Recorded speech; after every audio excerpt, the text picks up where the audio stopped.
Hey guys, welcome back. This is, back for the first time. Back to the future. This is our first podcast. We're doing it. Don't be hating. It's going to be weird, guys, because we've never done anything like this before. But we're going to bring you everything that you want to hear about movie news, comic book news, whatever. I don't fucking know. We're just going to talk our asses off. And this is our first one, so I mean, it's going to get better. We'll have an intro song. We tried to do that, and it didn't work, and we're running out of time, so we decided just to do it. It's just two guys and a microphone, some beers. Beers are good. If you're driving, you might want to put away the beer and just drive a pint. Yeah. No, I'm just kidding. No, I'm not. Okay. You like Understock? Oh. Okay. We're still trying to get the sound, everything worked out here, guys. This is really we're really just slapping it up there. We're just slapping it on. Spread it thick. Just spreading it thick, just to get one done, and we'll get better each time we go. So shut your mouth. Just shut your mouth.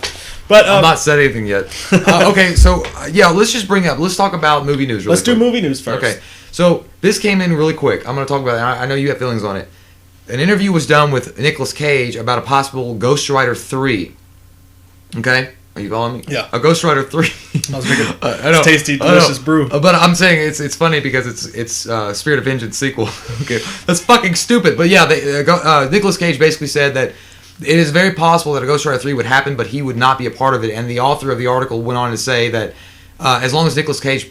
No, the author of the article said that he didn't feel that Ghost Rider, which is a good story in the comic books, couldn't translate to comic books because neither one of the movies were spectacular. Who said that? It's just the author of the article. Oh, okay. I know you were. I looked at your face and I don't believe anything happened. But yeah, so my opinion is I think Ghost Rider, as far as comic book goes, is an amazing movie or amazing story. You thought Ghost Rider was an amazing movie? No. I thought Ghost Rider 1 wasn't bad. No, they're great. There's one of my favorite comic books to read, but I mean, it's just they did it so poorly. I think that what they should do is I would scrap Nicolas Cage as Ghost Rider and get somebody younger and then tell an origin story from like a youngerish Ghost Rider. Because when somebody says Nicolas Cage is an amazing actor, he can do anything he wants to do. He can live how he wants to live. But at the end of the day, I don't think Nicolas Cage is superhero material. That was my chair. I can hear your chair squeak. I know. That was my chair. Yeah. Well, I mean, both the movies were terrible, but the CGI looked poor. Everything about it was just bad. They're doing the best they can. It was corny. It was just bad. I mean, maybe it will be hard to, because you got to think. I mean, with Batman and stuff, you can make it real looking. You can make it realistic. I mean, I know it's a guy dressed in a cape, but still. That's not with Ghost Rider, but with Ghost Rider, you've got a flaming skull riding a motorcycle. I mean, that might look cheesy no matter how you do it. Well, then again, you've got Green Lantern and a guy that is basically naked with CGI uniform. Yeah, but that looked cheesy. Well, I mean, I know it did, but I'm just saying it was okay. Green Lantern wasn't a bad movie. I think the story, I think the problem with Ghost Rider is that they focus too much on the special effects and not enough on the story. Yeah. They're like, all right, this guy is like a skeleton with his head on fire, and that's badass if you're a fucking Hell's Angel. I can understand like a biker being about it. It's like, I'm gonna put that on my back of my jacket later. But at the same time, people were like, all right, it sounds cool, but they want substance. We're not stupid. Just because it's a cool special effect type of movie, we still want a storyline. Yeah, and then also you got Nick Cage. I mean, maybe you're right. Maybe he just doesn't fit that role. There was a few years ago. Remember that they said that Nicolas Cage would be the Superman. I could not. He had signed up for that. Like it was gonna Brandon Ruth. I could never see that happening. He's going bald. He's too little. Not just say he's balding. It's like, well, Superman, where have you been? Dude, Nicolas Cage's hair is always. I know, but you can even tell he had the hair plugs in Ghost Rider. You could do a review channel on nothing but Nicolas Cage's hair, like every movie. Well, this time was a little bit short. Each follicle of his hair screams, "I'm leaving." Second to second, his hair's falling out. But I mean, if you had really thought about it, like Nicolas Cage as Superman. No. I know this is off topic from Ghost Rider, but that really annoys me that somebody would even... At one time, Warner Brothers was like, yeah, that might be a good idea. It's like, what do you... It was Lois Lane's interviewing him. So what do you eat, Superman? I could eat a peach for hours. We've got our first caller. Actually, that's just Jay's cell phone. No, that's your cell phone. Is that my cell phone? Yeah, Where is it? Get it straight. Okay. I don't know. Just talk to the people, Garth. So that's the whole point. I mean, honestly, guys, do you really think that at any moment in time that Ghost Rider... And Superman obviously, did you really think that Nicolas Cage was a great Ghost Rider? I mean, come on, seriously. I mean, it's just, he's, like I've said, he's a fabulous actor, he's an awesome actor, he can do anything he wants to do, he can play a bad guy, a good guy, but just fitting inside of a superhero type of movie, I don't know. I mean, he could be a good villain. I just not that. What about Nicolas Cage as someone like the Riddler? Based on how he played like Face Off? I could actually really see that. Yeah, I know. I mean, that would work, but I mean, you're going to tell me that he can dress up in blue tights and a red and yellow fucking Superman sign and be like, I can totally buy that. No. I couldn't buy that ever. It just wouldn't look right at all. Maybe that's but I mean, we're off topic, but Ghost Rider, without Nicolas Cage, if they did a Ghost Rider 3, I would not do a sequel to Spirit of Vengeance. I would reboot the whole fucking thing. Yeah, reboot the whole thing and get a serious director. Don't get these jokey, like, crazy guys who, like, just do off-the-wall shit. Get a serious director. I mean, you don't have to take the serious route like all the time like Christopher Nolan did with Batman. Like, I know that's the new thing now, but just someone to take it seriously. You know what I would do with Ghost Rider, dude? Honestly, I would take Ghost Rider and make it like a slash horror movie, action movie. That would because be the badass. subject material, you know, he's a demon and he's fighting other demons. He's fighting Mephisto, which is his name is Mephisto. But yeah, Mephisto is like the main villain in the movie. At least it wasn't Mephisto me. I don't ever want to be that comic book. But yeah, his name is Mephisto. He's basically Satan. So Ghost Rider is basically fighting against Satan and trying to free his soul. You know, and that's heavy subject material. Like that's like smoking some joint and tripping some acid. That's like deep shit. My life sucks. I don't know, but it could be scary. Yeah, it could be. I like that idea. The I horror, think you should make it. I'm going to. The action figures. Joss called me. Joss Whedon. All right, so let's move on to another one. What's next? All right, next International Iron Man 3 trailer is just as awesome with subtitles. I mean, I'll agree with that. I mean, you don't need even language. But yeah, well, we'll talk about the Iron Man 3 trailer when it comes up. But I mean, there's a lot of news going around with Evil Dead. Yeah, okay, let's talk about Evil Dead. Okay, Evil Dead just premiered at South by Southwest. Yeah. South by Southwest. You keep on wanting to say South by South sex. I know, right? That'd be it's an orgy in Austin. What's the Texas Tang like? Give us a call. But no, I mean, we were supposed to go to that, but some stuff happened, we couldn't. But hopefully, we'll be there next year. But no, it premiered, and everybody seemed to generally love it. I mean, they said it's just a gore fest. It's crazy. But all this news has been coming out. For one, Sam Raimi says that he's writing Evil Dead 4 this summer with his brother. Yeah, and then of course Bruce Campbell came out later on in the same article that was mentioned in, and says that Sam Raimi always gets this idea in the back of his head every 6 months to make Evil Dead 4 or Army of Darkness 2, and he never follows through with it. He wasn't trying to slight Sam Raimi. He's just saying that Sam Raimi had such a good time making the movie that he always says this, but it never happens. Nothing ever comes to fruit. Of the looms. But so, I mean, and then, you know, of course, they've already talked about it. They said they've already got the outline sketch for Evil Dead 2, the remake. So it's going to be really hard. They're going to run parallel. Evil Dead, the remake, versus Army of Darkness 2. Yeah, exactly, which is cool. I mean, you get best of both. I mean, you can eat your cake and have it too. Yeah, that chair is so squeaky, dude. I can help it. You should just stand the whole time. Why don't you stand up? But no, I mean, racist. Get to the back of the bus. I don't care. But not racist. Yeah, I know. But I mean, they're also doing the Evil Dead 2 sequel, right? And that Fede Alvarez or whatever his name is says, Spanish. You know, it's going to be completely different because all the other ones did that. Like each movie, it's like you got a serious horror movie, slightly serious, then you got a campy horror movie, and then you got this medieval shit going on, and they're going to go a completely new route with it, which is cool. I think that they should do that rather than just doing a remake of Evil Dead 2. Well, you know, a lot of people are bitching. Like Mike mentioned it to me. There's a lot of purists out there that saying they're not going to go see Evil Dead because it's a remake, and the only Evil Dead is Bruce Campbell. And I can respect and understand that, but come on, you got to leave room for like something new. I mean, if it's a good movie, it's a good movie. I've never understood that. Like, most of the time they remake certain movies, and you're like, oh, this sounds really stupid. Like, why do you got to remake everything? And then you go through that whole diatribe. But at the same time, I mean, if it's good, I mean, the Evil Dead remake is apparently good, so what's wrong with it? Yeah, exactly. And it's like I said, you can have your cake and eat it too. So a purist can go see Army of Darkness 2 and then still enjoy a remake that's got a different spin on the Evil Dead franchise. Exactly. So. It's just, I mean, and plus, the guys that are making Evil Dead the remake and they're going to make Evil Dead 2, it's not going to be... there's not going to be any comedy in it whatsoever. It's a pure horror movie. Yeah. I mean, when Sam Raimi made Evil Dead, that was supposed to be his horror movie. He made that a horror movie. Then Evil Dead 2, he started getting the joke, and then Army of Darkness is pure joke. They've already said that the outline sketch for Evil Dead 2 will be pure horror. It's an escalating factor to whatever's going on in Evil Dead. Well, we haven't seen it yet, but apparently the camera does not flinch away from the violence in that movie. Wait. I cannot wait. I can wait, but it's going to be scary. I'm excited. I'm so excited. I get really finicky. Yeah, if that comes, we get to see it like the first week of April or whatever. Yeah. I guess. So that's going to be awesome. But so I mean, that's what's going on with the whole Evil Dead thing. But what do you think about this news that the Teenage Mutant Turtles are going to cast? I don't know. Have they cast? Are going to cast Meagan Fox as April O'Neil? I believe that was sensual. I believe it's a sensual sexual thing. I could. Meagan Fox is not like. Let's be honest. Like Meagan Fox is not an amazing actress. She's not. She's not. You cannot tell me that everything you've like. She deserves an Oscar. She's hot. I'm just saying, like. No, I know. If she takes her clothes off, she could be Citizen Well, if Kane, she takes her clothes off, she's got the Booby Award of the Year. I mean, it doesn't matter. I mean, I loved fucking. What was it? What was the movie when she was like a slut and a monster at the same time? Megan's Body.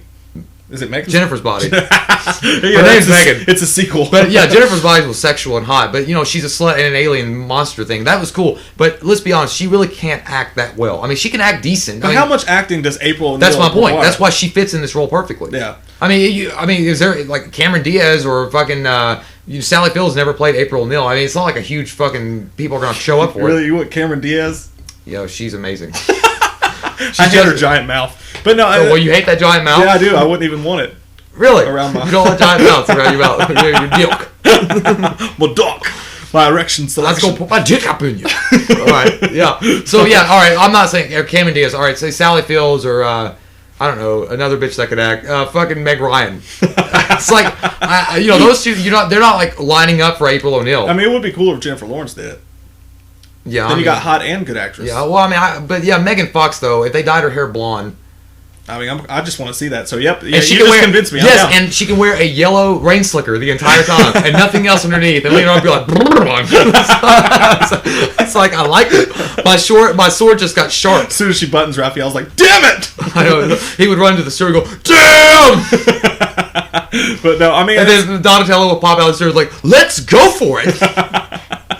All right, so that's that. I mean, I'm okay with it. I mean, I don't know. It's a Michael Bay freaking Teenage Mutant Ninja Turtles. It's not going to be good. Yeah. It's just not. Yeah. He's going to be a Transformer-ish type of movie. Not much on substance, but as far as special effects, I'm sure They're it's going to be cool. aliens now. That's stupid as shit. I don't even talk about that. That's like saying Power Rangers in space. Like, that got dumb. Yeah, so I mean, at least if it's terrible, you have Megan Fox to look at. Yeah. I mean, that's a win. Yeah, as long she's got to make out with another girl, like a foot soldier.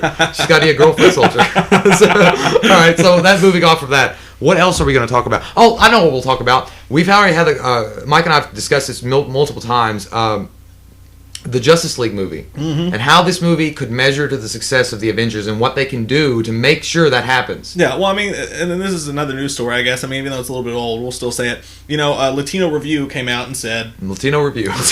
They're actually the number one source. They're a really reputable site. I know, it just sounds like it's not. They've broken all sorts of DC news before. Like, they broke that Ralph was going to be Superman. They broke... Who? Brandon Routh, that turd of the movie. They've broken DC stuff before. But you said Ralph. Did I say? I think Brandon I'm still thinking about the Turtles. Oh, yeah. But no, what's going on is that they've come out and they said, okay, Christopher Nolan is going to be tied in with the Justice League movie, which is, oh my god, like my mind blew. That was awesome. It's amazing. Yeah. But he's so the news is, I guess, is that he's going to come on. He's going to be like the godfather of all things DC. Like everything has to go through him. He's going to be the puppeteer of the whole DC direct universe. the whole thing. Yeah. Yeah, not direct. No, I mean, but helmet. Yeah. So I mean, and he's going to. But that was already disproven. No, that part wasn't. No, they didn't say that yet? Okay, yeah. I think I read an article yesterday or today that correlated with that there was still a lot of rumors going around that Nolan was going to come on board as the guiding hand. Yeah, what got not really debunked, but it's still fish in the water is... I don't even know what fish in the water I don't either. is. I don't even want to hear about it. What they did say was that Warner Brothers apparently told another site, they told them that, Christopher Nolan is coming back, or is coming to do that, but Christian Bale, they don't want Christian Bale as Batman. Now, this is all rumor. This is all rumor and speculation. Well, they want to go in a different direction. Well, here's my thing. I think that the only way that a Justice League movie could measure to the same success as the Avengers is they have to do what the Avengers or what Marvel did.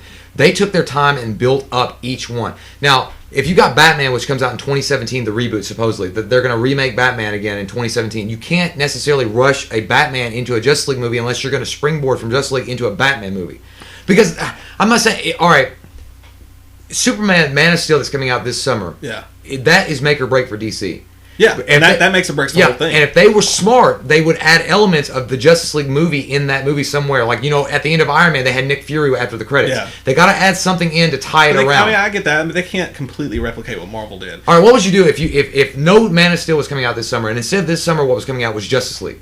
Yeah. With Batman, Superman, Wonder Woman. That's too soon. Exactly, and it wouldn't. No, I mean, people would go see it just because it's like it'd be the first time you ever get to see Batman and Superman. Yeah, no, I agree. I agree completely with the notion that they need to do these lead-up movies. Like Marvel's got their Phase 1, and they need each superhero for the bigger ones. I mean, you got to think Hawkeye and Black Widow didn't have their own. You think that there's like a competitiveness though with DC where they might feel like if we do that though, if we go the route of building up and do exactly what Marvel did, they're going to say you're copycats. So that's fine because what happened is I mean that's the true notion. I mean that's the truth because Marvel went ahead and they've got all their movies lined out. They're knocking them out, and DC's working on other stuff. And while Marvel's doing all this, they're giving each superhero their own movie. So it completely that comes to a fruition with the Avengers, and DC wasn't doing that. So when the Avengers comes out and it's huge, DC's like, shit, we want to get our movie out now. We want to get our movie out as fast as possible. So they may screw it up, and the smaller superheroes don't need their own movie. Okay, like, well, I mean, the run of the mill superheroes. But a lot of people think that Green Lantern was run of the mill superhero. I don't. Well, because he was like a middle. No one like outside of comics. Green Lantern. People most people didn't even know who that guy was. They're like, Green who? Lantern. He has a lantern that he runs around with that's green. Well, for all right. But you know who Hawkman is. Yeah. Like for Green Lantern, or Martian Manhunter. Like people say Martian Manhunter can't even exist without the Justice League because he's such a boring character. I mean, those guys don't need their own movies. But they're the so you got Superman and you got Batman and you got Green Lantern.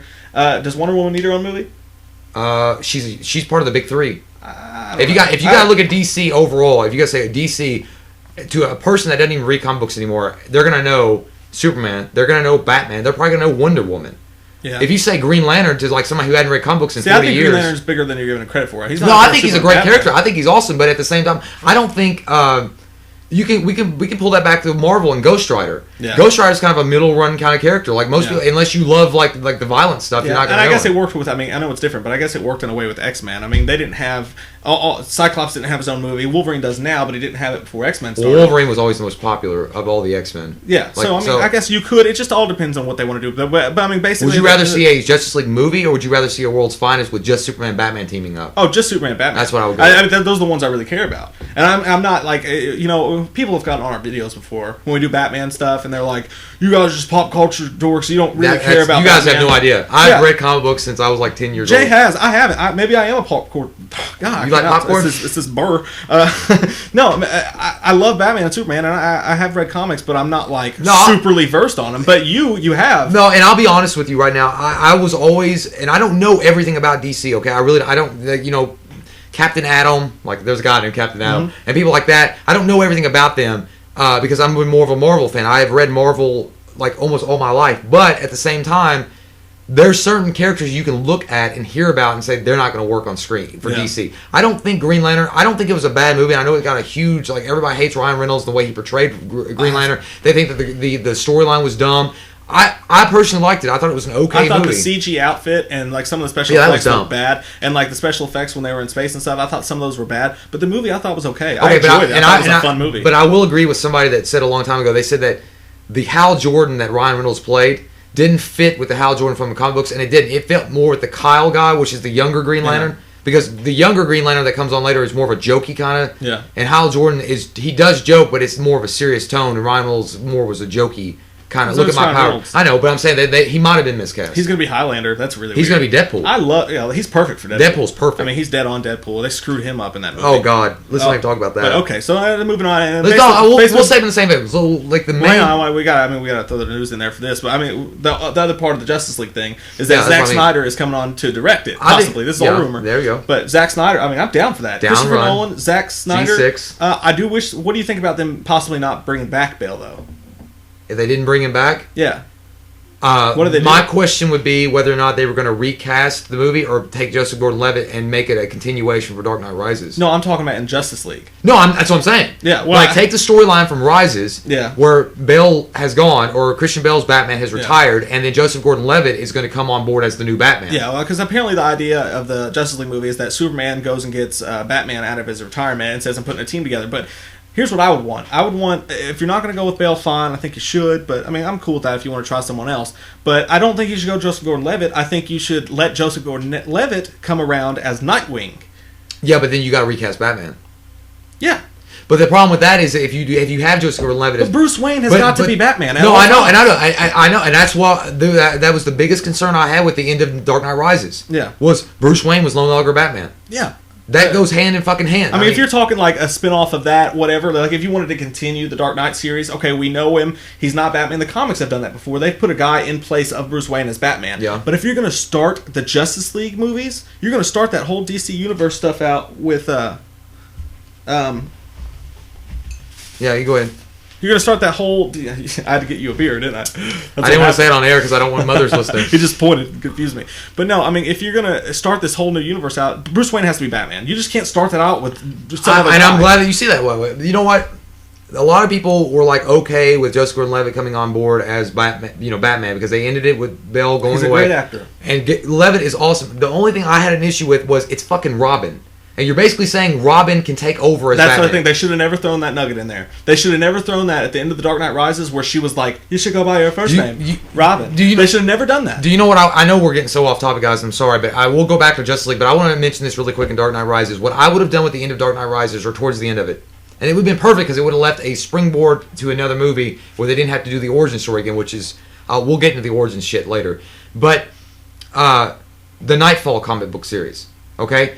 Bane in the comic books breaks Batman back, which they put in the movie. Yeah. But after that, Batman goes off to recover. He's in a wheelchair. He doesn't get thrown down a pit or whatever. They had to do it for time, whatever. But he goes off to recover, and while he's recovering, he lets another guy that's not Robin replace him. But what happens with this guy, he's a lot more meaner than Batman ever was. He's a lot more hardcore. He's kind of like Frank Castle, the Punisher, in the Batman role. Like, he just doesn't take shit, and he gets more psychotic. He like his armor starts changing, or he like has claws and shit on his hands and just beats the shit. It almost kills criminals. I don't remember the comic, but I remember that. So what happens is when Batman recovers, basically Robin goes to Batman and tells him, "You've got to come back because this guy's going crazy. He's going psycho." Batman has to come back and take the mantle back from this guy. That'd be pretty cool. And I don't think Joseph Gordon-Levitt can play that. No, and that's what I mean, because he was Robin. Yeah. So and that was. So I just think I think they dropped the ball a little bit on the end of that, because I think that they were just.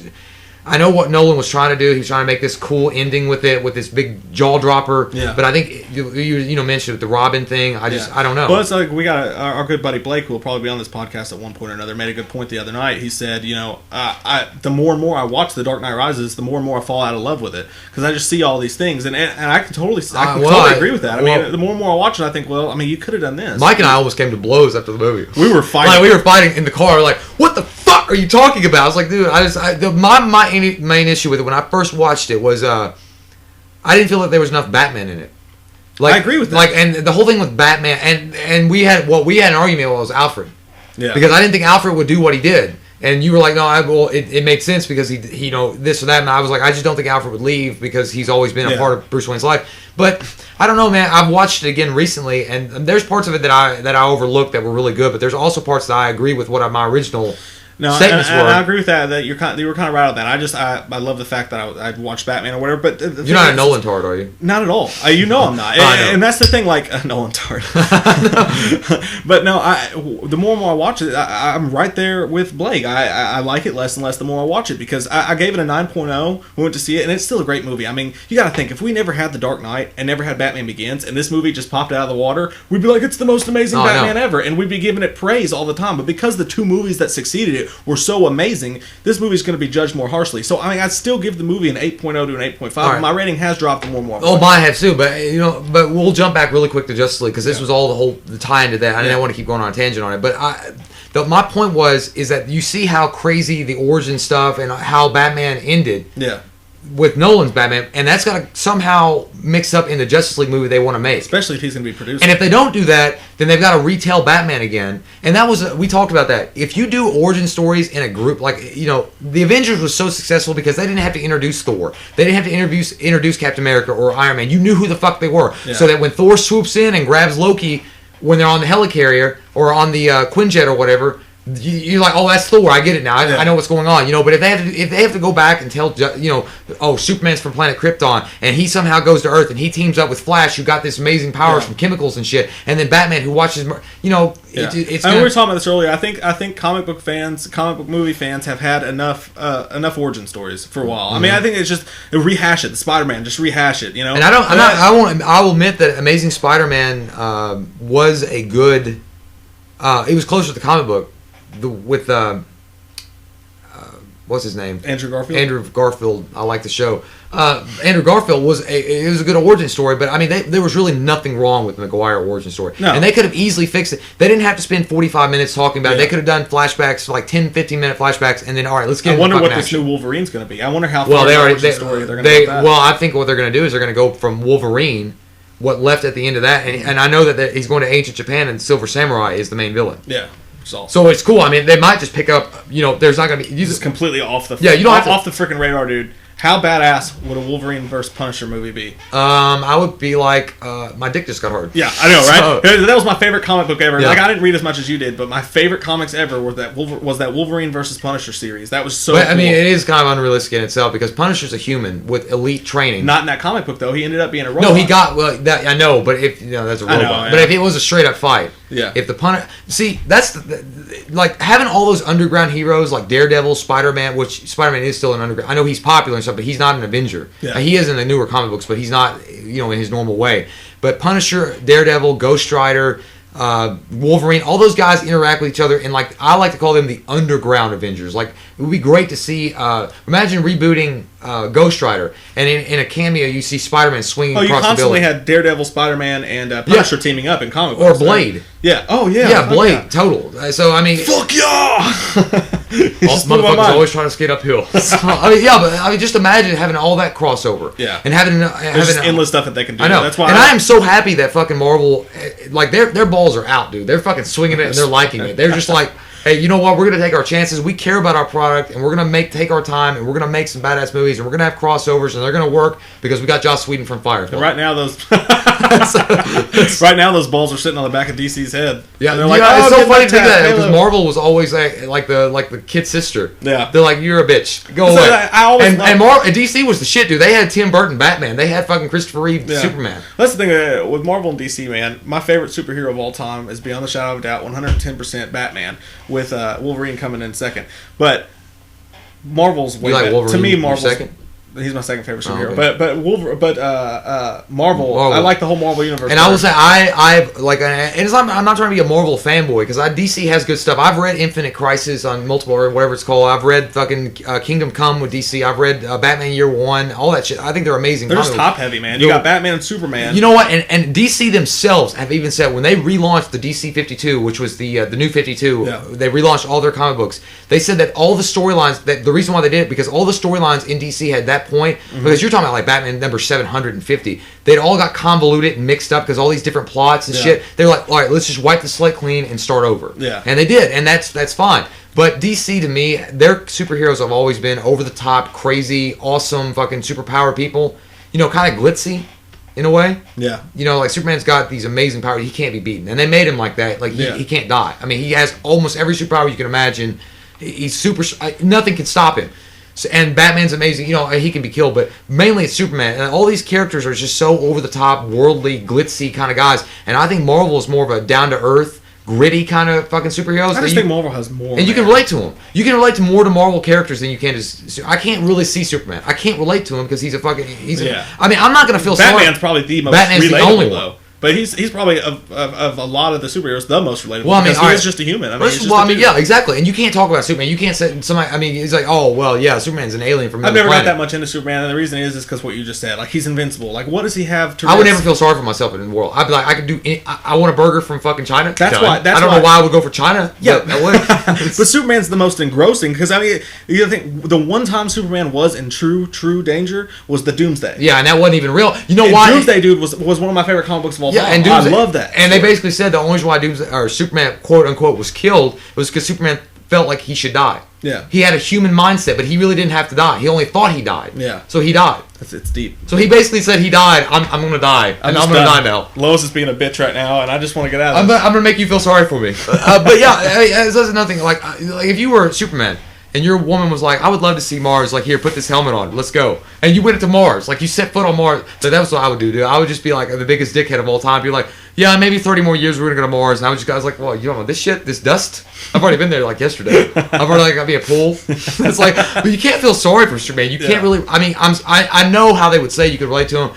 because he's a alien from another planet. He can't really fit in because he's got all these superpowers. Yeah. He wants to be a human or live a normal life, but he really can't. I'm just not I don't buy that shit. Come on, Clark Kent, you're a liar. You've got all these you can see through bitches' dresses. I mean, it's like, how do you feel sorry for him? That's really but even Batman, dude. I stretch myself to feel sorry for Batman sometimes. His parents got killed. His parents were murdered, but he's got billions and billions of dollars. Would you let your parents die for billions of dollars? Well, that's a question for another day. But that's a movie. This is an inflation economy. Okay, there's shit going up. I mean, if somebody said, here's $50 billion or as much money as you want for the rest of your life, but your parents got to die. I'm never going to accept that. Yeah, I love my mom. Yeah, it's like the Cube. It's like the movie The Cube. If you touch this button, your parents will die, but you'll get billions of dollars. Like that's not the cube, dumbass. It's the box. The box is it's a cube. Richard Kelly. Box is a cube because it's got 8 sides. By the way, that Donnie Darko Netflix Nuggets is on our channel. Go check it out. Yeah, you guys should go watch that Donnie Darko. Donnie Farco. No. But, okay, let's go into movies now. Well, let's wrap it up really quick. I'll wrap it up. So the basic thing I'm saying, I mean, we talked about Justice League for a second. I think the Justice League will only work if they put little seeds in the upcoming DC movies. Yeah. If DC ejaculates and puts seeds in leading up to Justice League, because that's the only way it's going to work. And they don't. And you fuck the plant. Yeah, you fuck the plant. The scene that he fucked the plant. Yeah, after that. But then Marvel to us is more relatable, has more relatable characters, which is probably why Marvel Avengers will probably be number one. Yeah. Even if DC did it right, I don't know. That's the question for you guys. Justice League, if it's done right, versus Marvel Avengers 2. God, I don't know. To do Batman and Superman on screen together. No, I know so that would be amazing. It just, I don't even know. My brain just exploded just by you saying that together. It could be one of the worst movies of all time. Yeah, but it could be one of the best. You know what? One guy made a point about that. He's like, "What other movie would girls go and drag their boyfriends to see when there's no more romance or subplots in it? It's just pure action and have these larger than life characters on screen. Women were going to see this movie. Well, yeah. Is it going to be the same for Superman and Batman?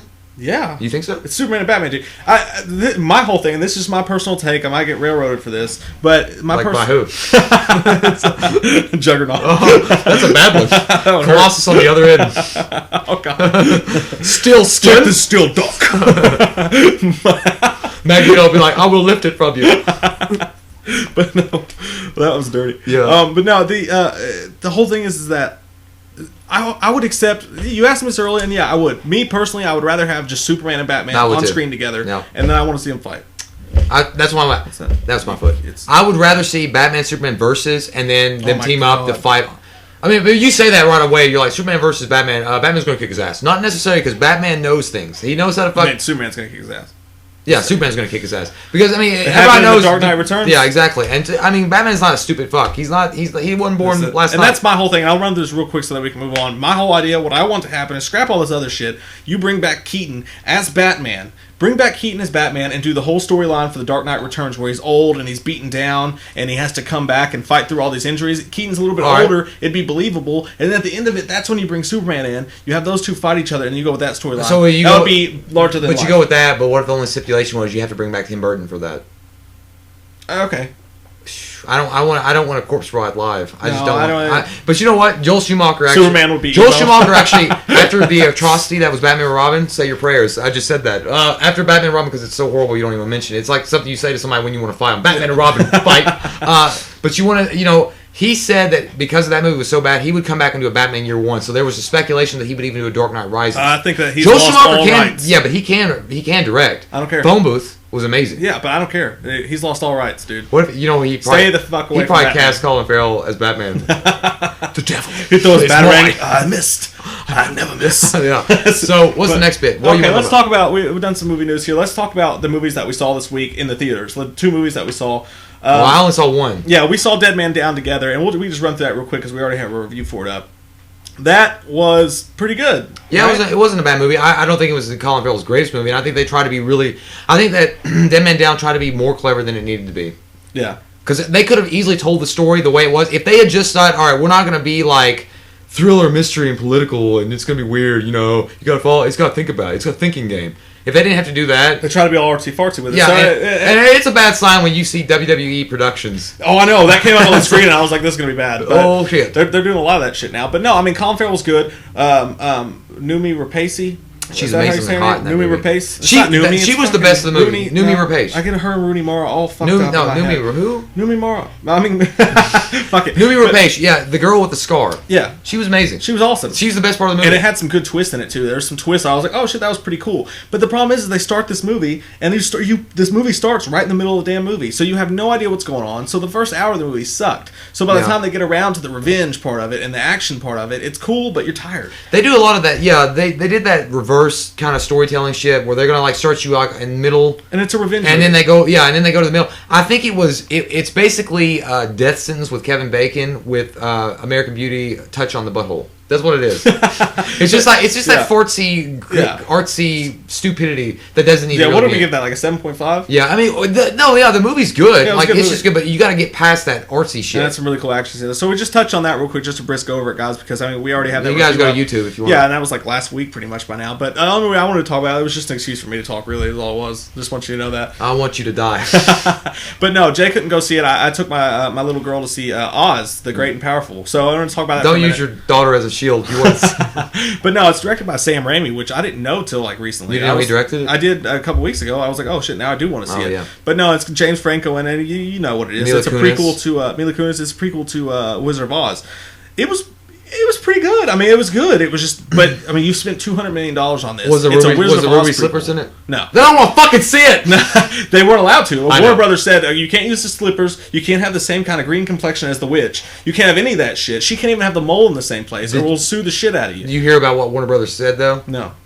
They're the ones that own Wizard of Oz. That's what I was talking No, about. I know, right? Yeah. I know. They said they were going to do their own sequel to Wizard of Oz. Fuck it. Why not? I mean, what do you think is going to be better though? I mean, if they Oz, which you liked in a way, they have to do things, but they have to do like things within a context. Yeah. If Warner Brothers puts out their own Wizard of Oz movie, they can do everything. They were just going to have dueling Wizard of Oz movies, and I like it, but I don't like it that much. It's like Harry Potter coming down and fighting with Voldemort, I guess. Like a Voldemort origin story. But no. God damn you. But no, it was good. Like, guys, the movie looks really good. And the whole thing is just really good. Like, the effects are really good. It looks amazing. The effects look good. Yeah, the 3D is really good. The story's really good. The acting's really good. The direction's really good. The story's really good. Well, how was Harry Osborn? But it's not great. Well, how was Harry Osborn in it? Harry Osborn, he was good. Was he good? I read a lot of stuff saying that they miscast him, and he didn't fit I heard that too. But dude, he's perfect. He's like seedy, and like he looks kind of dirty at the same time, because his character in the movie, he's a womanizer, and he wants to be this great man, but he's also kind of a cheapskate. Like he tricks people into believing his magic is real when it's fake, and he pretends to be something he's not. A charlatan. And he's after money. Yeah, all that shit. Burn him at the stake! So James Franco with his weird little dirty mustache, I mean, he's perfect. James Franco's kind of a mystery kind of guy. That mustache does look like one of those like milk mustaches, like when you see you're 14, you're like, I'm a man. Yeah. I'm a man, Mom. But I mean, he's perfect for that, because you like him, but at the same time, you know he's kind of a douchebag. So, and James Franco, I mean, he just fits that role to me. And so they go over there, and it starts out in black and white. And it's weird, it freaked me out, because the whole screen's there, and it's just a little square of the screen, it's in black and white. Which is what they did with the Wizard of Oz. Yeah, and then when he actually lands in Oz, because the whole reason he goes to Oz is, dude, he had sex with some dude's chick, this big, like, circus dude, and the circus dude chases him, beat the shit out of him, and he runs away, and he jumps in a hot air balloon, and he's like, bye, everybody, and then he lands in Oz. Oh, wouldn't it be wonderful if we could all do that? I just fucked your wife, and I'm gonna go get in a hot air balloon and go to another world, and then I'm gonna fuck a munchkin. Dwarves everywhere in a yellow brick road. I mean, that would be amazing. That's so unrealistic. Yeah, I know. But I'm not going to jump in my car and go back in time. Well, that would be amazing if you had that gift. So I don't like that. So he literally jumps in a hot air balloon and he goes into Oz. And then there's a tornado. The tornado picks him up and it takes him. And then once he gets in Oz, the screen widens and it becomes all full color. That's exactly what they did with Wizard of Oz. Yeah, so I mean, it's pretty cool. But and then all right. So you're mentioning what we watched this week. I'm not even done yet. Well, you're still gonna keep going. Why don't you give me a second? Why don't you get your frogs? Back up frogs off your fucking dick. But no, so he gets there, and this movie's directed by Sam Raimi, and there's a couple points where like when the witch finally comes out, and she looked good. She hot. No, but you could hear she had some cleavage going on though, and you could tell it was still. Well, I can't say that. Well, no, I just saw the shadow when I was watching the trailer, and she looked pretty sexual in the shadow. She had a giant nose and she had big boobs. I can overlook that. But no, and all this stuff goes on there, and you know the whole story. I won't get into that. But the thing is that you could see like a little bit of Sam Raimi when the witch stuff would come out, because Sam Raimi. Are you talking about Sam Raimi Evil Dead, or are you talking about Sam Raimi Spider-Man? Sam Raimi Spider-Man mixed with Evil Dead, because it's witches. Yeah. I mean, it's not Evil Dead at all, but you know what I'm saying. The thing is that they made a really good movie, but it could have been great, because you remember how when Wizard of Oz came out, it took things a step forward. Well, I don't remember when it came out. And all this crazy shit. Basically, I'm just saying it wasn't weird enough. Yeah. Like they didn't do enough crazy. They didn't take it out of the box. It was just like a straightforward movie. That the script was like completely like kind of plain, and it was not emotional. It just you never really got real into it. It was just enjoyable. Yeah, Wizard of Oz. Well, it's a classic movie though. Yeah. I mean, it's everything about that's classic. Let me ask you a question though. With Oz, the Great and Powerful Oz. Yeah. Is it more kid or adult? It's a PG-rated movie. My daughter loved it. It's just though. PG? It's her second movie she's ever went to see. It's just PG? Yeah, and she got scared once, but it's not a dark movie at all. And then I want to see an Oz with a dark twist. I do too, right? And Sam Raimi would have been perfect for that. And that's but you know what? Actually, I think you sent me that text, and that makes sense now, because you said they played it safe. They did play by making sure that it didn't cross over to too dark of a territory. Yeah, and it was cool because I got to take my little girl to see it, but at the same time, I mean, Sam Raimi's directing this movie that had pushed boundaries so long ago, and you're making a prequel to that. You could have pushed boundaries. You know what I would have done? Is made it. I mean, because if you say it's based on The Wizard of Oz, you know, mothers and parents are going to say, "Oh, I'm going to take my child to go see that." That's fine, but I would have made it more like Alice in Wonderland. With Tim Burton's, with Johnny Depp. God, no, I'm just saying, shit. I'm not talking about the movie itself being good or bad, but I'm saying that it has that dark atmosphere with it. And that's what I would have done. I made it a dark... And I think Sam Raimi's way better at that atmosphere than Tim Burton. I'm just going to say it. Tim Burton has his times. Yeah. Like, I mean, obviously, Batman, the original 89 was amazing. But with Sam Raimi, shit just could have been popping off everywhere. I mean, it could have been anarchy. Because his movies are just wild like that. How come Tim gets to stand up? If he stands up, we'll all stand up. It'll be anarchy. Breakfast Club. No. So, I mean, I gave that movie an 8.5. It was a really good movie, but, I mean, it should have been a 10. With all they had working with it, should have been a 10. All right. So that's all I want to say. To me, that movie looks like it's something I'm going to buy when it comes out on Blu-ray, just because the special effects. I'm a special effects bitch. I say go see it, but... Well, I'm not going to go see it. Because you went without me, you fucking bitch.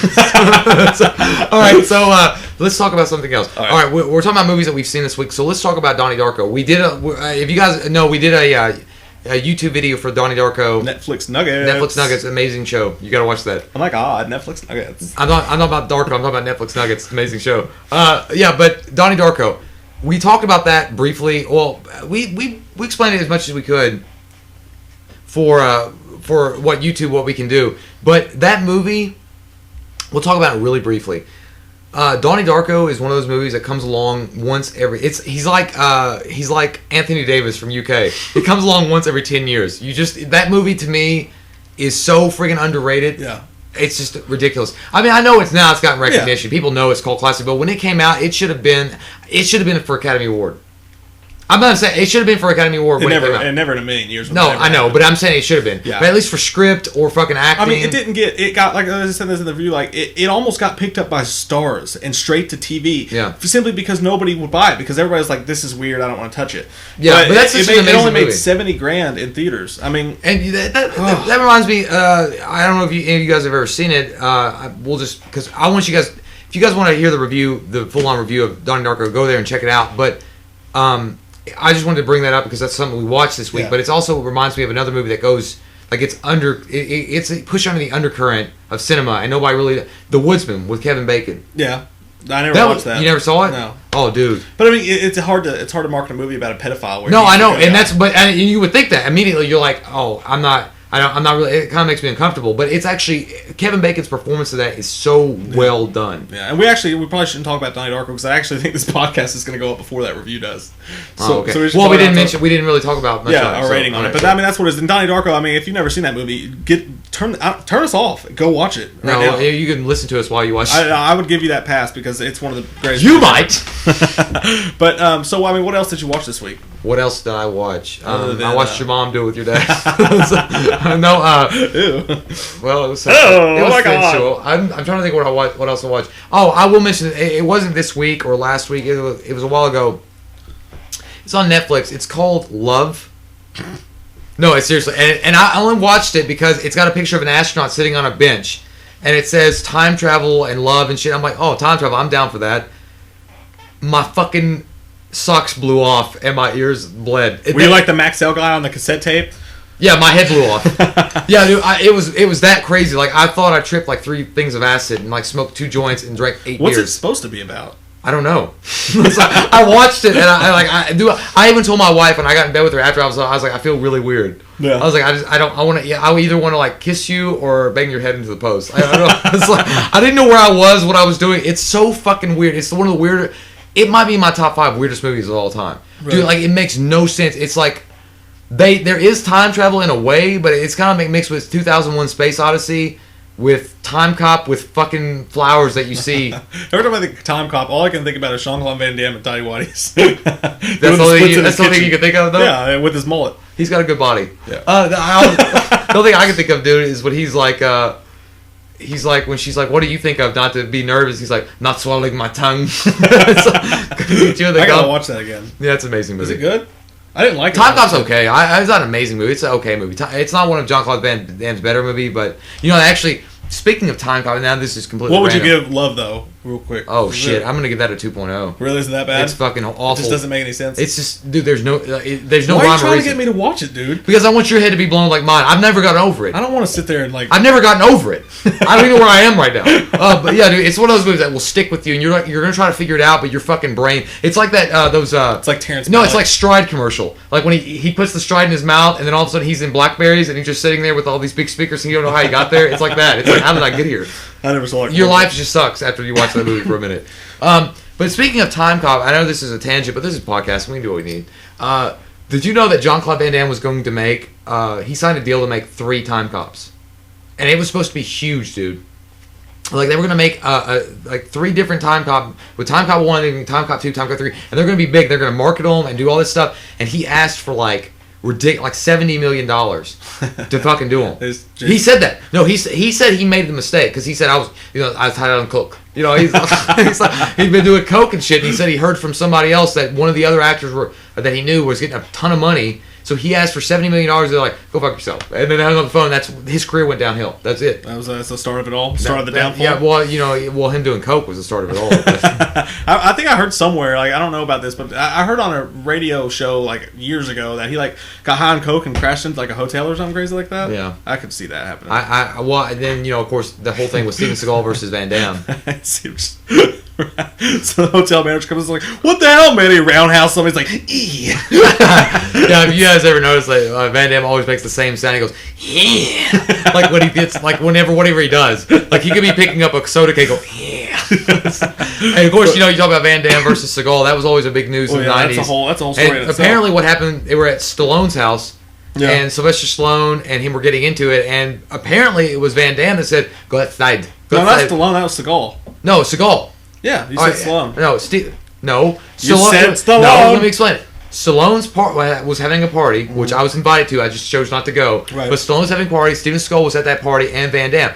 Stallone says that Van Damme challenged Seagal, said, "Let's fight," because Seagal was running his mouth. And Van Damme said, "Let's go outside," and Seagal was like, "I don't want to fight you," and he went to a fucking bar. Dip in us. Well, he went to a bar, and he never fought him, but that Van Damme was down for fighting him. Yeah, I know that they had like a feud for a while. I saw Seagal on Arsenio Hall, and he was like, "This guy says that." He says he won all these championships, but I don't believe him. But obviously, obviously, I think that after all these years now, Van Damme's being the more adult. I mean, he's like, I would love to work with Steven Seagal, like the Expendables. Yeah, he wanted Steven Seagal to come on board for Expendables too, for them to work together. But Seagal was like, if he's going to be on there, I don't want to have anything to do with it. Yeah, I was come the fuck on. Seagal, you weigh like 500 pounds now, and you're fat, but I still love your face. You can come on there and hang out. Yeah, he's not like it's. I love them all. I don't care. Well, I know, but who's your favorite, Seagal or Van Damme?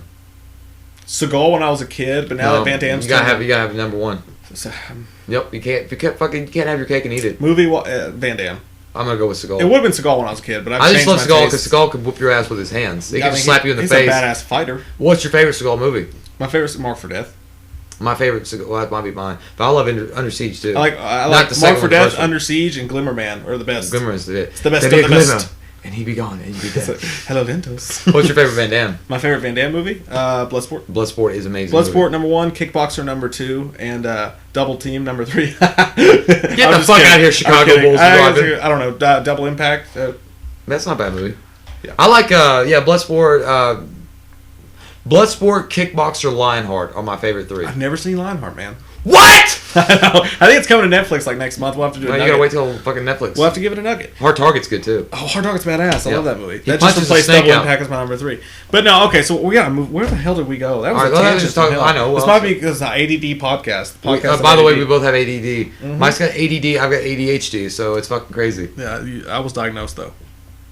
I was just made up your symptoms. No, I really do have it. I'm just kidding. I went to a psychiatrist. But no, okay, so what else have we watched this week? I watched a bunch of shit on Netflix. That's all I watched. I watched Undefeated. It's a documentary. Is that what I was thinking, Steven Seagal. No, I was going to say Stone Cold. No, it's called Undefeated. It's a Can you... I got to pee. So. All right, go pee. I'll talk. All right, you talk. You got to pee. You're peeing this... I got to pee. You were really close to the mic when you said that. I'm sorry if it was too loud. Dumbass. You stupid. You're stupid. No, so... hey. No, so I watched Undefeated, and it's a documentary. It won an Oscar last year. It won like best documentary at the Oscars, and it's about this football team in Memphis who suck really bad, and it's like the typical freaking football story. I mean, it's like Remember the Titans, except for without the whole racial thing. But It's like Remember the Titans. It's your pure 100% American football movie, only it's actually freaking real. I mean, it's happening. Like, these are real kids, and you're seeing it. And normally when you see documentaries, you know, you'll see the director, and they always have their side that they take, or they have this agenda they're trying to push forward. This movie was great, because the guy filming it didn't say shit. He just stepped behind the camera and just showed us what was going on. And I'm telling you, this movie, like, I cried. I'm not ashamed to admit it. And it's okay, if you're a guy, to admit that you cried during a sports movie. There's nothing wrong with it whatsoever. Just own it. I mean, it's a sports movie. You can cry. I mean, it's not my fault that I cried during everything, but I cried during the sports movie, and that's okay. So, but no, I gave this movie a 10 out of 10. That was a good pee. Yeah, I bet it was. I gave this movie a 10 out of 10. I actually wrote a review for it. That's on We Live Film, so you should check that out. But yeah, I gave that a 10 out of 10. That's a great watch on Netflix. Are you talking about Undefeated? Yeah, and it just came out on Blu-ray like a few weeks ago. So, what else have you watched? Well, let's see. It's it was about 1 minute till 4 p.m. Where are you at in the world? 20 minutes or something, I'd say, right? Well, I'm not watching anything else. Like, I've watched a bunch of shit. Well, it's not the Mike Show. So let's talk about something else. Well, I don't know what else you want to talk about, Jay. So let's just end this podcast right now and fight. No, have you ever heard of Side by Side? We're side by side. We are side by side. No, I don't know. I've never heard of it. But no, it's a documentary on Netflix. It's pretty good. It's about the difference between film. Oh, I know what we can talk about really quick. Digital film and regular film. I've lost interest. Okay, what? Let's look. Hey guys, we'll do this next time. Maybe we'll plan the shit out a little bit better. No, it's good. It's random. People like this. He's got to trust me. We'll do what's Yahoo trending. You want to do trending Yahoo? All right, we can do it. Go through it. Let me hit this. I'm sure that you can probably hear every click Jay makes with his mouse because we're unprofessional as shit with this. But we have to do what we have to do. All right. So let's talk about. Look at that guy's face. That's Ahmadinejad hot water over photo of sin. I don't even know what that's too much. What do we got? No, I don't know if I want to talk about that. Yeah, that's 6-month-old shot and dies. That sounds terrible. This is all fucking. Everything's depressing. Giant African small. What the fuck? No, giant African snail. I don't know why I said small. It was a giant African that's really small. Did Africa shrink? What? But Joe Black. Longest female legs is #1 trending. I don't know. What that sounds like maybe that's a bad idea after all. Yeah. The trailers though. I mean, what trailers have we seen? Oh, okay. All right. Let's. We wanted to do an Iron Man 3 trailer, but I couldn't get a hold of Jay, so it's no big deal. But well, kind of like I couldn't get a hold of you this morning because you cut your own hair. I did. I cut my own hair. Let's talk about that for a minute. That was a fucking moment in my life. I don't know why you did that for. I would have cut your hair for you. Dude. I've been needing to get this haircut, and I've been going to this new place, and she uses scissors instead of just a clip. But none of that fucking matters. Long story short, I waited too long to get a haircut, and I didn't want to go get a haircut. I hate when that happens. I don't want to get a haircut. But I just woke up. I looked at myself in the mirror, and I was like, "This is you." Have you ever noticed that, like when you get up in the morning and you know it's been a while since you've had a haircut, and you're like, "God, I look like shit," and you're like looking at yourself and you're like, well, "I don't care if I look like shit." It's like, what does it matter? And you're just like getting that depressive, spirally state, and you're like, I'll just wait another week. I'll go next week, and then you never go. And you're like, you procrastinate. Like, well, I hate getting my haircut, man. It's like the biggest freaking. I just hate it. But does your barber talk to you? No, I always talk to. Mine doesn't. I don't get a barber, dude. I get a chick to do mine. See, my barber. Hot chick. Nah, really. She's not hot. No. Yeah, the barber I get, he's like one of those old country boys. Yeah. And he'll talk to you if you want to talk, but usually it's just silence. He's like, "Hey, how you doing?" I'm like, "Good." And he's like, "Usual?" I'm like, "Yeah." It's like an old dirty Western. They really are, dude. Everybody that walks in there has probably got a John Deere. And they always talk about it's like, yeah, I was out there at the track the other day, and I saw old Billy John. And, he's got that car, it's a piece of shit. He's had it since 1970. And they're racist, too. They talk about, Mexicans and stuff, so I have to sit there in the seat and listen to them. And Todd, which is my barber, he doesn't really say anything. He's like, Like, he does that, the country boy laugh when he has to, but he keeps quiet when he needs to. Well, I actually got in a fight with Katie this morning. My wife, Katie, I got in a fight with her about it, because I woke up. Katie. Who? My wife, you dumb shit. I don't know who that is. Shut up. Shut your mouth. Don't act like I know you. But no, I woke up and I rolled out of bed. And I was like, I gotta go to this review shit with Jay. And I rolled out of bed. I was all tired and shit. I looked in the mirror. And I was like, God, I look like I'm wearing a football helmet on my head, right? So it was sticking out the sides. And I was like, fuck it.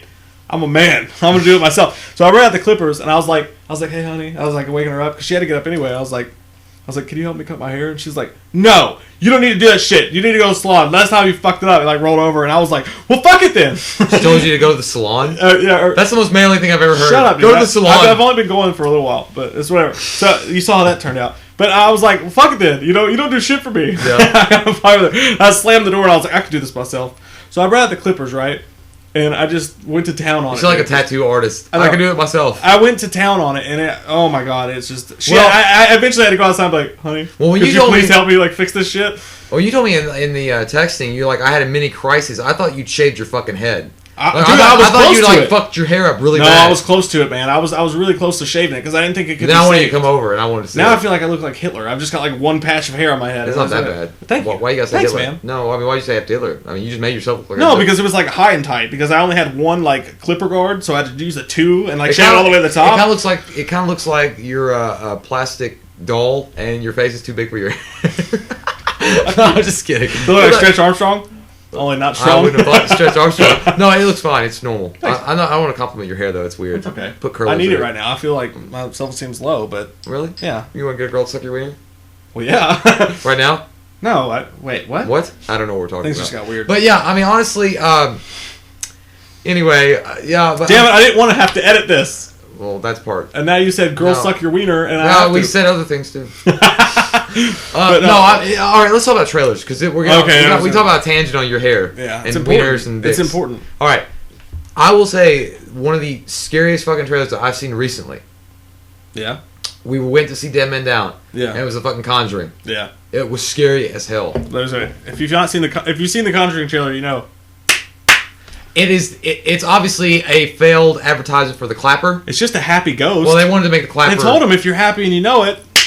Or they said if you want to buy this, which turns your lights on and off, clap. I got a beer in my hand now. I don't know. Well, that's okay. Again. The clapper. So yeah, that movie it was fucking scary, especially when she's walking. Did you see the whole movie? Yeah, I saw it. No, the trailer. The trailer was scary. I mean, when she's walking and she plays hide and seek with her kids, and she's got the blindfold on, and then the dresser door's open. You see the hands. You actually see the arms clap, and they look human. Did you see it? Yeah, I thought they looked human. Because at first, when I first watched the trailer, I thought it was just like the sound, but you actually see them. The last time you see them. No, you see them the first time. Oh well, I missed that. Well, you need to be more attentive. No, I saw the hand, and they look like human hands. So I mean, I don't know. At first, I've heard about it, and I hear about it, and I hear about it, and then I go to watch it. I'm like, okay, I'm gonna watch this shit. And I'll admit, I mean, it's not as scary as it could have been, but it's still pretty freaky. I think it's pretty damn scary. It is. Like, everybody on YouTube that's seen the trailer, like, the top comments like, nope, fucking nope. And there's something I was like, I've shit my pants. It looks like it could be scary, but I mean, I would have liked to seen the ghost do something other than clap. Well, they can't give away the whole trailer. That's another thing we talked about. We've got the clap. You have the clap? Yeah. Have you ever had it? No, I've never had the clap. Yeah, I think you have. Certainly wouldn't tell you. Yeah, you would. I've never had the clap. You would tell me if you had it, though. I would tell you, but not with a microphone. You might. I don't know. You might forget. I've never. No, honestly, the Conjuring. Like, I'm STD free. I just want to put that out there as a disclaimer. Right now. I don't have any STDs. Okay. Nobody wants to do us. You just ruined that. You sucked that ship. No, honestly, with the trailer where we were talking about, you don't see anything that looks like really awesomely scary in it. I'm like that girl off Fight Club. So you're a girl now? When she goes in front of she's dying of cancer. She's like, I'm STD free. I have lubricants in my apartment, and they're like, Sue, stop. You remember when you were saying you have lubricants, you were touching your ears. Like, I have lubricants in my ear. I was just holding my. Do you remember that part that I'm talking about though? Yeah. Okay. Yeah, I do. The trailer. You're talking about the trailer. Hey everybody, it's retarded. Yeah, but the trailer.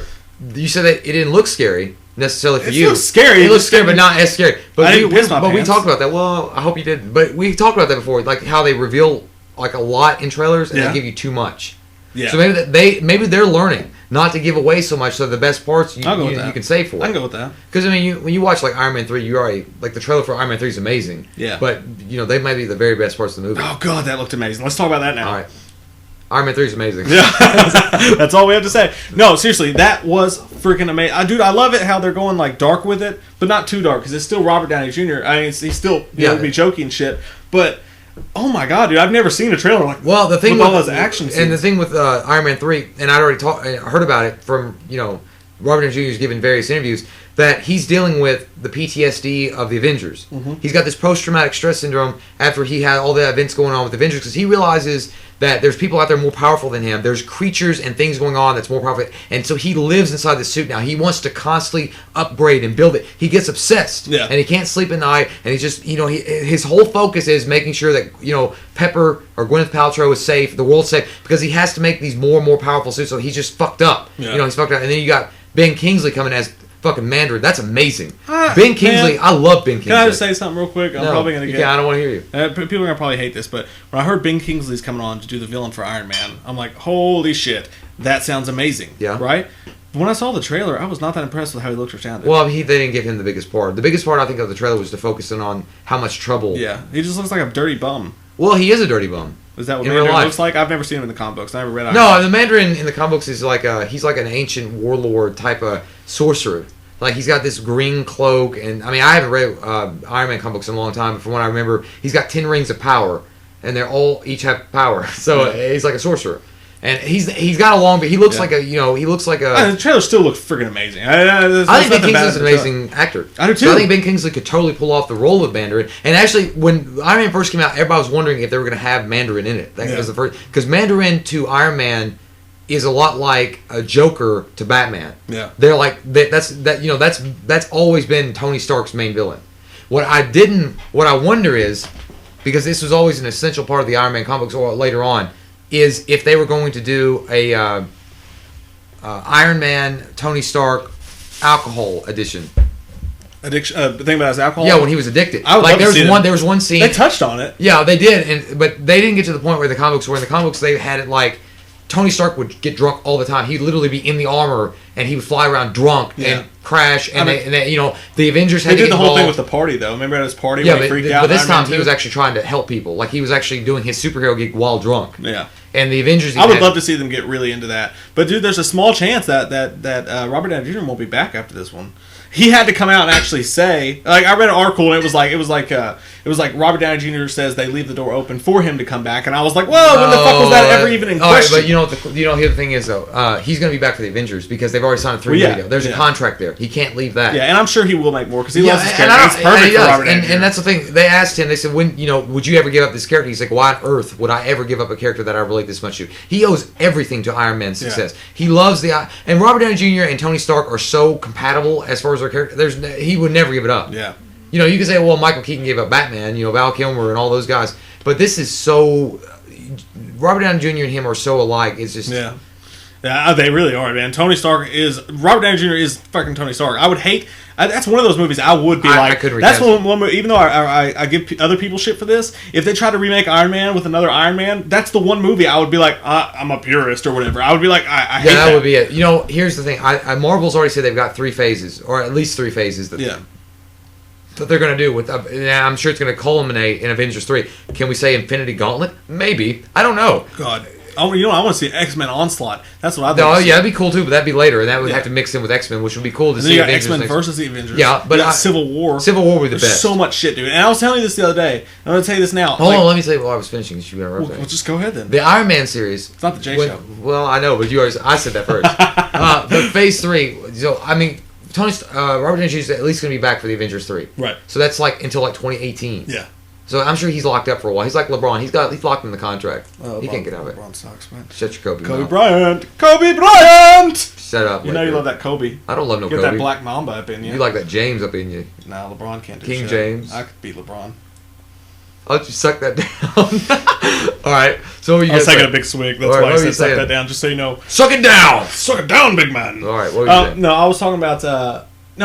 these movies, like all these different storylines that they could take, whether you're talking about Justice League, or you're talking about X-Men, or you're talking about Marvel, all the shit, all of it. There is so many different badass, amazing movie ideas in there, right? That could last from here to another 100 years. I would think. And I think all this, dude, I think it really goes to show you that comic books do not get... The writers of comic books do not get enough They credit. don't. And it took a while for comic books to even be considered media, like an artful media. Yeah, like and still nobody takes comic books seriously. Well, they take it more seriously than they used to. But when you're looking at, you've got this big movie franchises going on, right? And when you look at the movie franchises, and you could be like, oh, they could do this comic book storyline. That would be amazing. No, actually, or you could do this one. Oh my god, that would blow my mind. And you think about all these comic book storylines that would translate to film. Yeah. Oh my god. Well, actually, my thing is I think that comic books now to where it was, like, I think they have probably accepted it almost wholly as there's art. I mean, you can look at a comic book page and say that guy fucking. There's actually draw. a comic book like college course now that some guy made. So I mean, it's artful now. Yeah, it's not a joke. I mean, nobody's gonna say, "Oh, the funny books," or that's a child's. It's not like that, but it still doesn't get the respect it deserves. I don't think it ever will. No, maybe not. But video games are just now coming to the point where it's getting respected as art. There's a lot of people that consider video game as art. Yeah, I'm serious. That came out of the whole freedom of speech shit when they had like violent video games. It's an expression of art. Yeah, like how they why are you like Nell? I don't know. But yeah, I would. But as far as like the Civil War or Onslaught being a part of, oh my god, I would love that story arc. Of course, they've already kind of set it up for Thanos with Infinity Gauntlet, which I mean that's an amazing story arc in Marvel. But the Civil War, they've also got that going too, because they had the whole thing where Tony Stark revealed himself to be Iron Man in Iron Man 1. Yeah. That was in the Civil War where he said, "All right, fuck this, I'm Iron Man," and he lifted his visor up. He said, "I'm Iron Man." Tony Stark is Iron Man.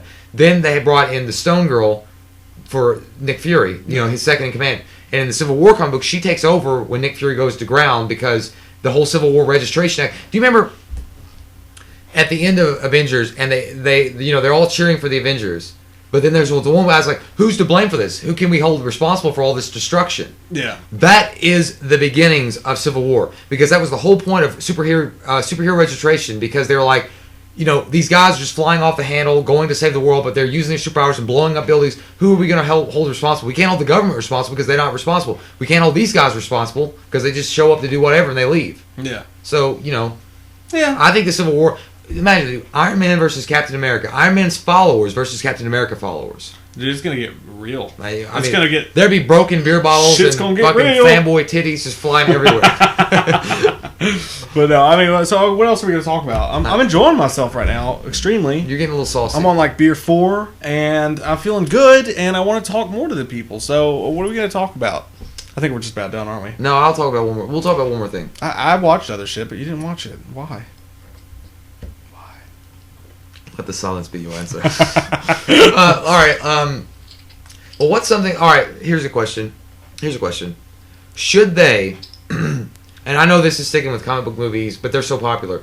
Should they reboot X-Men, or keep going with this bullshit? Well, here's the thing: they're doing the Days of Future Fast. So somebody's gonna be starving. It's a tie-in with the Fast and Furious. I know, but it sounds like everybody's gonna starve themselves for 60 days. The Days of Future Fast. I'm gonna break my fast. No, they're doing the Days of the Future Past thing. But you brought back Bryan Singer. Is it Bryan Singer? Yeah, Bryan Singer did the first. Are you sure? Was it Bryan Singer? Or Bryan Singer did the first 3 X-Men movie. Is it Bryan Singer? Bryan Singer did them, dude. I know he did those ones, but is that who they're bringing back? Yes. I get him confused all the time with another Bryan somewhere. All right, let me ask you a question. Why bring him back? Get somebody new. No, listen, no Days of Future Past. Let's not worry about that. The X-Men movie, the first movie, X-Men. They introduced Hugh Jackman as Wolverine and directed by Bryan Singer. Did you like it? Yes. Did you really like it? Yes and no. What did you not like about it? I didn't like how I didn't like the characters they picked for most of the. You didn't like the actors. It worked. It was serviceable. It was serviceable. That's why I'll say that. I think that X-Men was the first foray into that whole X-Men did break the mold. That and Spider-Man. Yeah. To get Spider-Man blew it out. Yeah, that did. But X-Men was the first what's up? But X-Men was the first team up movie that all the powers complemented each other. I think it was kind of I'll use what you said earlier about Oz. I think it was safe. I think he played it as safe as he possibly could. And I think that X-Men 2 was better. I gotta pee. Okay, I'll talk. I think X-Men 2 was better. Mike's gonna go winkle. X-Men 2 was better, but I think that X-Men 3 completely dropped the ball. Because in X-Men 3, they had the introduction of the Sentinels. They had the Magneto, and they could have closed that gap up a little bit, and then X-Men 4 could have taken off. I don't know. I was really hoping that X-Men 3 though would be like the Apocalypse. Apocalypse was coming in. I like Magneto. I think he's a great character. I think he's an awesome character. But at the same time, I think that Magneto has been done enough times that they can let other villains come in. And I think Apocalypse. Mike screams that it's so good that he's peeing. But I think Apocalypse would have been that character. But in X-Men 3, they kill off fucking everybody for starters. And I was like, what the fuck is going on?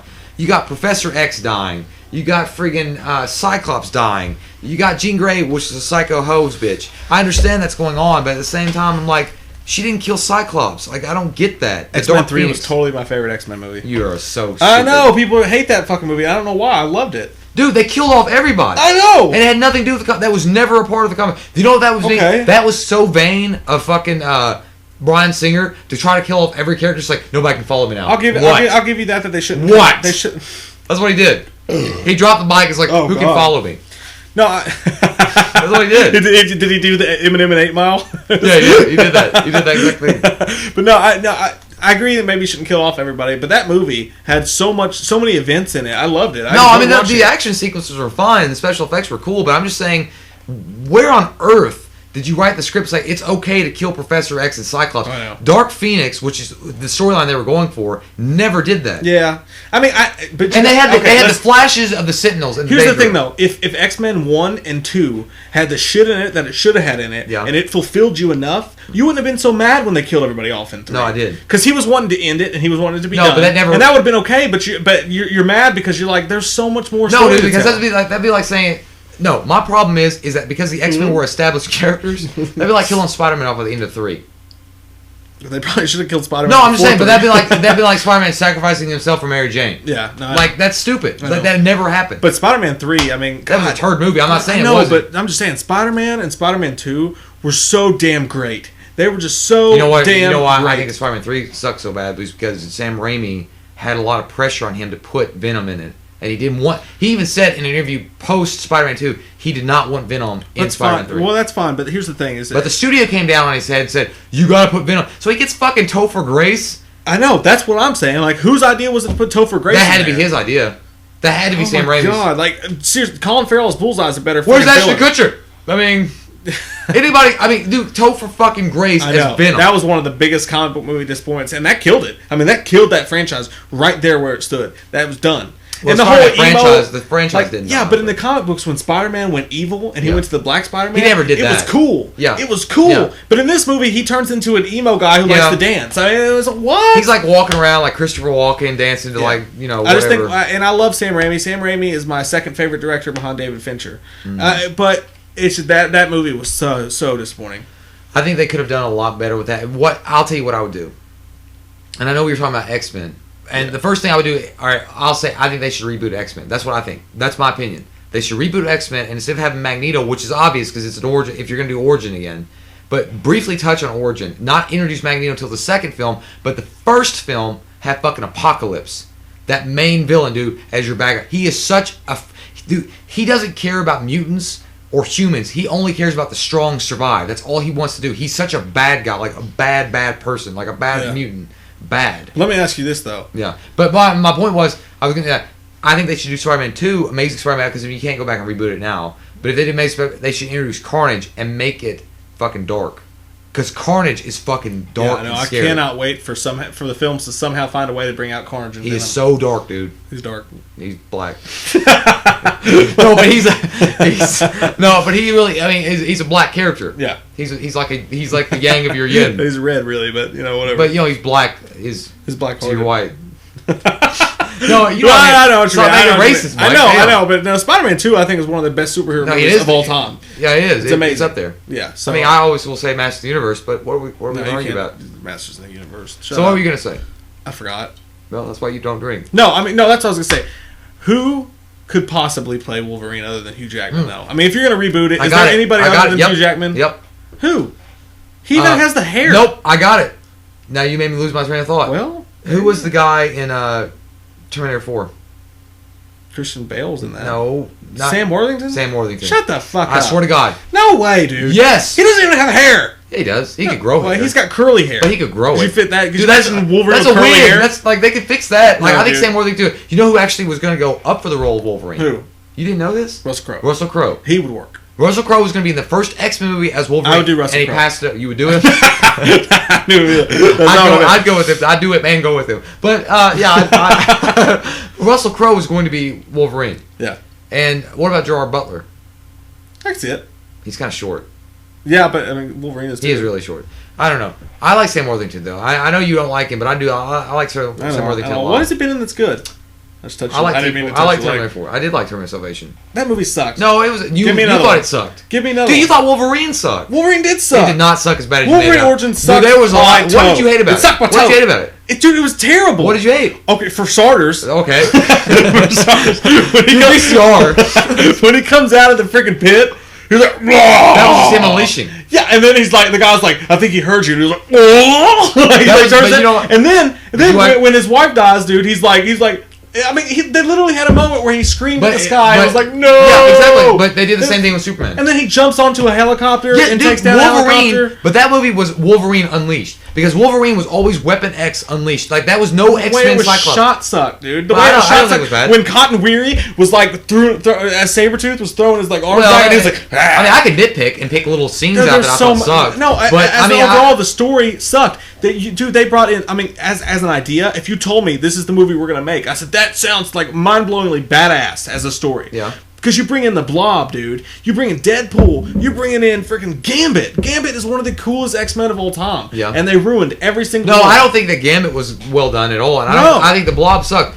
I'm not saying that. I don't think the movie was half as bad as people make it. I Am? It had action, honestly? Dude, it had action in it. It had fucking great special effects in it. The story was great. The only problem I had with it, the story wasn't bad at all. I thought the story was good. The fucking problem with it was they ruined. I think that what they did with Deadpool was atrocious. I think that they mixing him with all this fucking superpower. He was badass until they stitched his mouth shut. No, dude, he never had those superpowers ever. He never had Cyclops' fucking eye power. He was just at the end. What Wade Wilson? I'm just saying, at the beginning when he was just Ryan Reynolds as Deadpool. No, at the very beginning. At the very beginning. Yeah, he was perfect. Yeah, he was perfect. Right? Yeah, okay. But see, my problem was at the end when Wade Wilson all of a sudden had the powers of fucking. Emma Frost Diamond or whatever, and fucking Cyclops' power. Just all these mixed mutant powers. Yeah.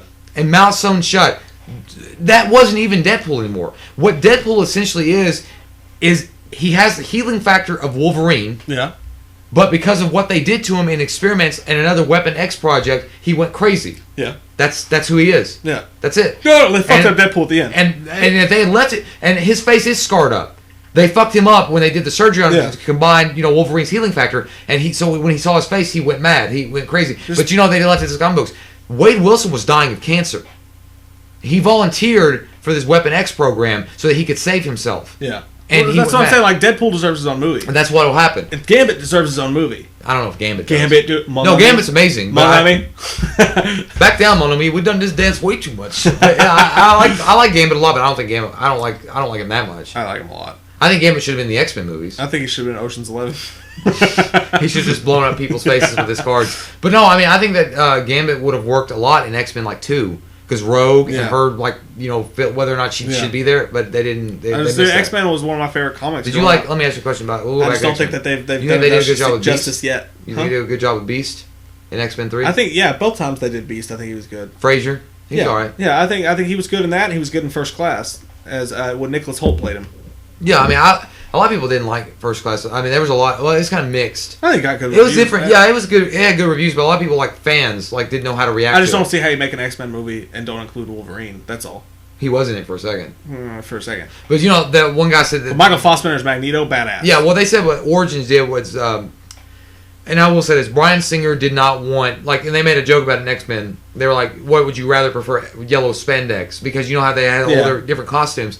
Well, they actually showed that in X-Men Origins. They could have unique costumes and still look okay on camera. Yeah. Because Singer I didn't like the black leather. Singer went with more of the Matrix, black leather, and I can understand. I mean, granted, the X-Men movies could have been a lot worse. Yeah, I mean, they were serviceable. I just don't know how you tell that though. If you're really going to go by comic, are you going to have Wolverine running out with yellow spandex and Cyclops in blue spandex and fucking Jean Grey? I don't know. I don't make movies. I don't know how. Well, would you but as someone who's just watching them, I'd say they could have done better. Oh, X-Men could have been amazing, the top quality a movie. It could have been the Avengers if it wanted to be. Yeah, I mean, I'll say clearly right now. But I do agree with an article that somebody wrote also that a lot of these single movies from the X-Men, like a Wolverine, and then, you talk about Gambit, and they might make a Magneto movie. Right. They need to stop making these solo movies because the reason why X-Men works so well is because it's about a bunch of outcasts that work within a group. But they're just going to do the big names. Well, I know, but the whole thing with X-Men is they're outcast mutants that work together to defeat discrimination and prejudice. I can't help but have the X-Men cartoon theme song in my head. Yeah. They should make it just like that. So on that note, are you good? Yeah, we're good. You're good? Good to go? You think that's good? Mm-hmm. Think it's a wrap? Put a cap on it? Well, that was louder than Sorry, shit. guys. I put a beer down. No. But guys, so this is our first podcast. I mean, we We're going to eat fish. So, okay, guys, this is our first podcast, and that's the end of it. So, I mean, what did you guys think? Let us know. I guess we'll put it on YouTube first. We don't even know where the fuck to put this. No, we really don't, guys. So, we'll slap it up on the YouTube page and put like an image there, and just like comment below. Let us know what you guys think. And just be honest with us. All right, we want your honesty, but don't be too mean about it. This is like it's our first podcast. Yeah, we don't know what the fuck we're doing. So, but hopefully you guys enjoyed it. I had a blast, man. This was fun. It was fucking awesome. I can't wait to do this again. And it was Blizzard Reese Cups. Like a G6. Like a G6. hopefully we'll get our shit together enough to do it better next time, guys. But until then, what would you? Do you guys like? Did you guys enjoy the movie news, comic book stuff, or is there more? You want more of a structured podcast? Because I know this thing was kind of all over the place. We basically just talked about superheroes for 2 hours. But that's fun. Whatever it was, you can talk about superheroes all day. Yeah, that is fun. You guys ever seen Comic Book Men? But no, so comment below. Let us know what you think, and that's really it. That's a wrap, sir. That's a wrap. So guys, we'll see you next time. That's a wrap on this dog. Take care of yourself. Eat a Snickers bar. Drink a beer when you can, and we love your faces. That's a wrap on this dog. And dicks that wrapped. See you guys. See you guys. I gotta find the stop button there.